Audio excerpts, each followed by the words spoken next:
Hola Osvaldo, ¿cómo te va? Hola Guille, ¿cómo estamos? Bien, bien. Como quien quiere la cosa, estamos a una semana de las elecciones. Estamos a una semana de elecciones y un clima de tensión mundial también. Sin duda. Es decir, sin duda. lo que recorre los diarios de todo el mundo, incluso en estas horas, es si estamos al borde de una tercera guerra, ¿no? Y todo lo que esto significa desde el punto de vista que la Argentina recibió 2 atentados, en este caso con la acusación de funcionarios iraníes, y bueno, y cómo queda en el contexto internacional parado nuestro país, ¿no? Más allá de que Estados Unidos entró en la guerra y que hay alineamientos de un lado y de otro lado también, ¿no? Sí. Desde mi perspectiva, yo relativizaría lo de la Tercera Guerra Mundial, porque todavía vemos muy tranquilo a China, poco ha dicho Rusia, que son las grandes potencias aquí, ¿no? Pero sí coincido en esto de el alineamiento, la oportunidad del alineamiento que tiene la Argentina con, lo ha dicho el presidente, su política es Estados Unidos, Israel y la Argentina, ¿no? Uno recuerda la década de los 90 con Menem, en donde llegamos a mandar una fragata al conflicto del Golfo, y algunos le atribuyen a eso la el represalia, destino, ¿no? La represalia con 2 atentados tremendos en la Argentina. Sinceramente, uno ha advertido una escalada. Creo que creo que el Washington Post titulaba muy bien hoy, diciendo que ninguno pudo prever las consecuencias de la participación en esta guerra. Ni Hamas, cuando hizo el atentado de 7 de octubre de 2023, ni Irán alentando a Hamas, ni Estados Unidos participando de esta guerra, ni Israel tampoco, porque no sabía dónde iba a terminar. Entonces, esta es una primera definición. Estos tipos son tipos los albañiles, ¿viste? Cuando te dicen, vos sabés cuándo empezás la obra, pero nunca sabés cuándo se termina. Sí. En esto es parecido. Y lo otro es que asistimos a la destrucción sistemática de lo que es el sistema del derecho internacional. No, ya directamente Naciones Unidas tiene poca relevancia en el marco internacional. Vamos a hablar de la condena a Cristina. Así es. Y de su situación. ¿Es un privilegio o es un estado de libertad limitado o es una condena y humillación? Dejo estas preguntas pendientes porque vamos a hablar desde el punto de vista jurídico y desde el punto de vista político de lo que significa Cristina presa. Desde hace pocos días atrás entró en vigencia el nuevo Código Procesal Penal Juvenil. ¿Sí? En donde aquellos menores de entre 16 y 18 años van a ser procesados, van a tener un juicio y un sistema acusatorio. Con un sistema acusatorio. Un fiscal, un defensor y un juez de árbitro. Está con nosotros el secretario de Justicia, Santiago Mascheroni. Santiago. ¿Qué tal? ¿Cómo están? ¿Qué cambia para el ciudadano común? Que dice, este chico asalto violento, ejercicio de arma de fuego, y como es menor, entra y se va.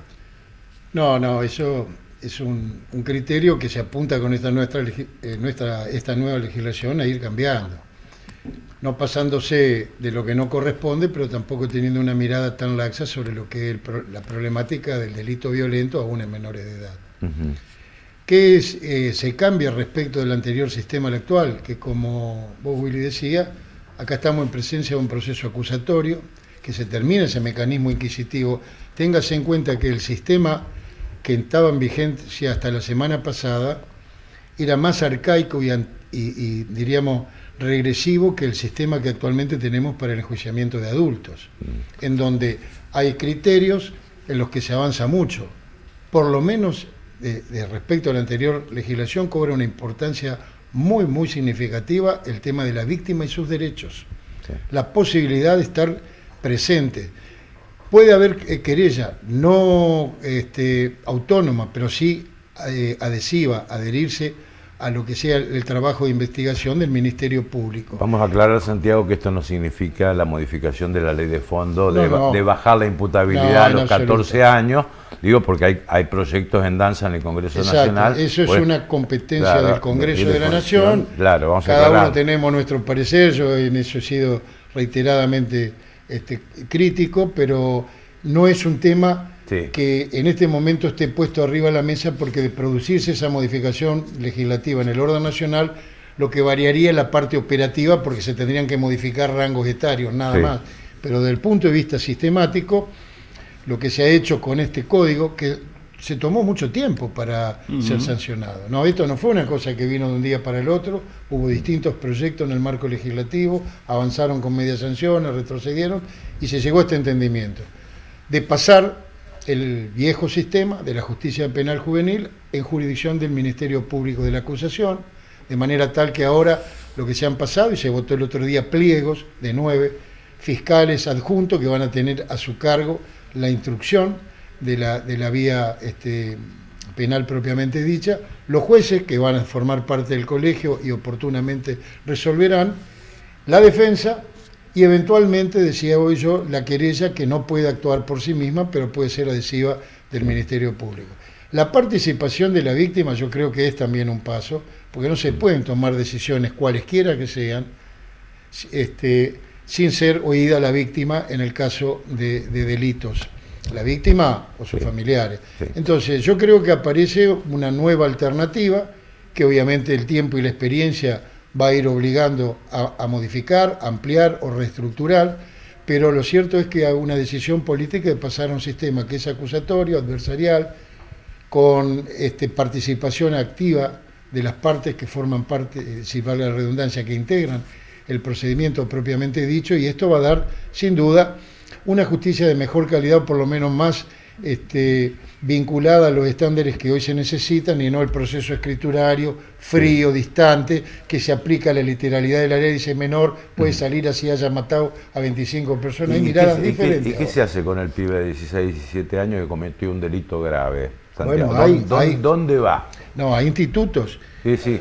¿Hay institutos? Sí, hay institutos, y hay una decisión del gobierno de ir buscando, eso ya no va a formar parte de nuestra estructura, sino del MPA y de lo que es la propia estructura de los juzgados de menores, para dotar de los recursos y la infraestructura necesaria. En los que son institutos, vamos a llamarle, de alojamiento donde no hay ningún grado de peligrosidad, pero sí en los casos donde la peligrosidad obliga a tener un tipo determinado de alojamiento. Aclarar que si la condena es grave, después de los 18 años va a la cárcel. Exacto, las cumple. Sí. Pero, ¿Y qué se hace con el pibe de 15 años, por ejemplo, ¿no?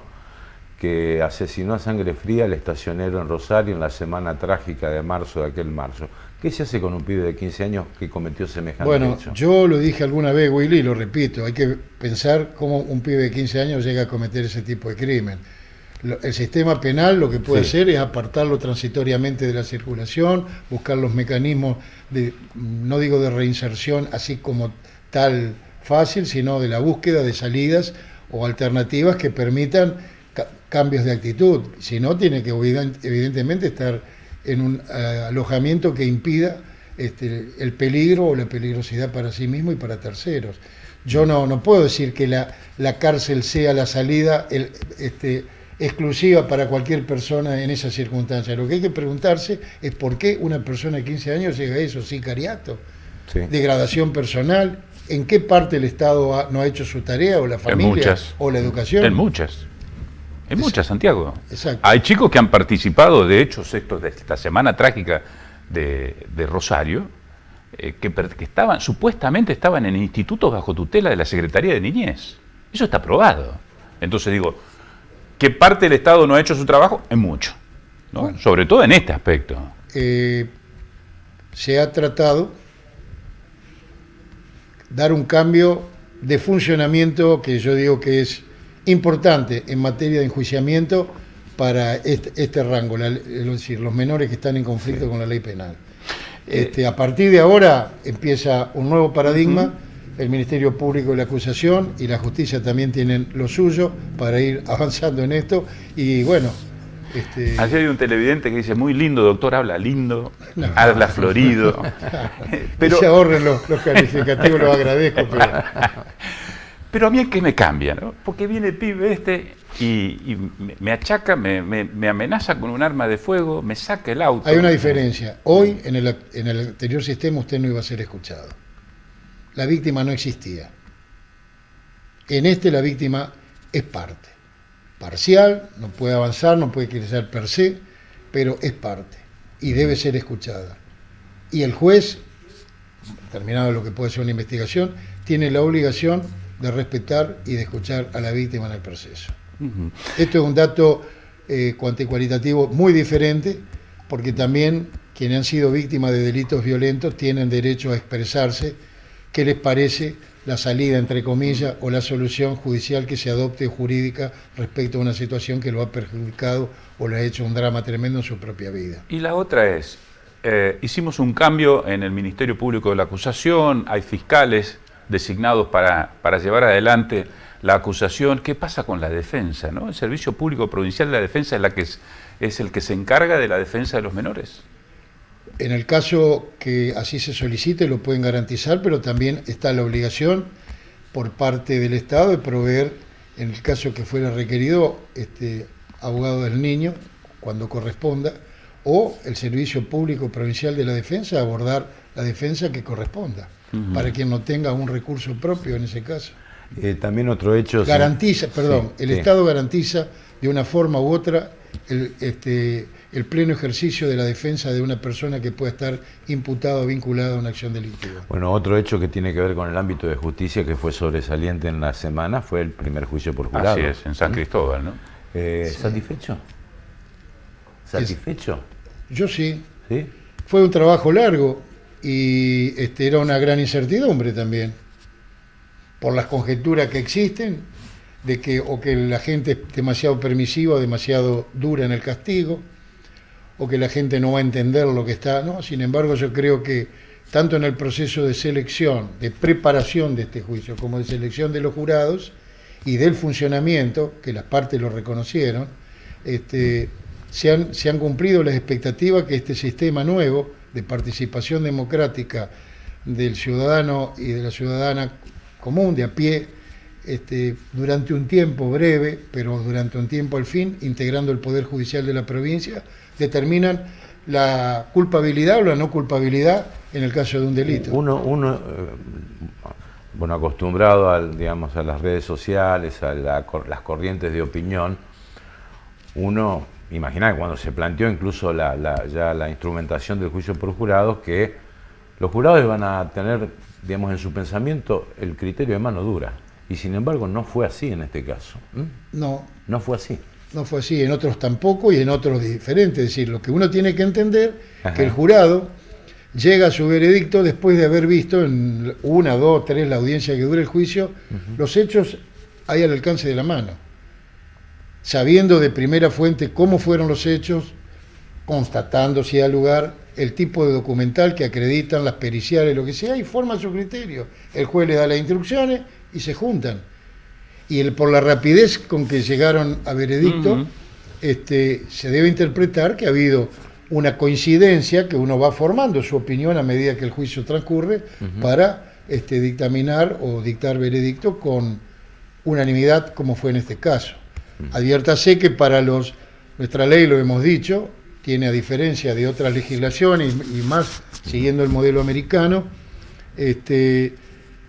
no es necesaria la unanimidad para el veredicto final, sino que no habiéndose logrado la unanimidad y frente a nuevas instrucciones del juez, puede lograrse veredicto de culpabilidad con 10 votos sobre los 12 que integran el jurado. Así que con una mayoría agravada puede haber veredicto.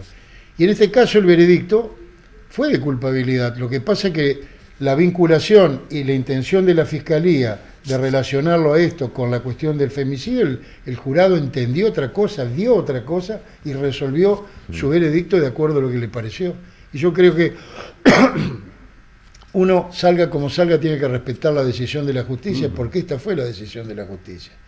Poner en tela de juicio, no digo, es decir, supieron, este es el Poder Judicial que ejerce la ciudadanía con participación democrática frente a hechos que tuvo a la vista, sin haberse vinculado ante, ojo, vuelvo a reiterar, inicialmente eran 42 jurados posibles, que empezó un mecanismo de selección entre la Fiscalía y la Defensa, diciendo este sí, este no, que quedaron con el acuerdo de ambas partes de que 12 sean los titulares y 2 los suplentes.